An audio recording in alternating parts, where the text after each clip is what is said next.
Assalamualaikum. Men Tijavdan Dolançam'dan keldim. 2014-11 ayda otbasını көшкеген. 2017 7-15 келіншегім Гүлзира Қытайға бір себептермен кеткен болатын. Содан ұстап алып, міне саяси үйренудің несінде жатыр. Оның да үкімет ықтияр қатты болатын. Естісем осы 10 айдан 2018-10 айдан 8-і саяси үйренім түрмесінен шығыпты. Інімнің үйінде екен.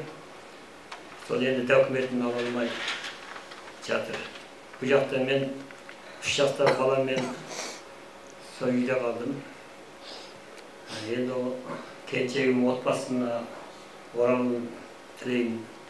Мен өзім Қазақстан азаматтығын алғаныма 3 ай болды. Енді мына сыртқы істер министрге, елбасына, келіншегінің отбасына оралуына көмек сұраймын. Отбасына оралуын тілеймін.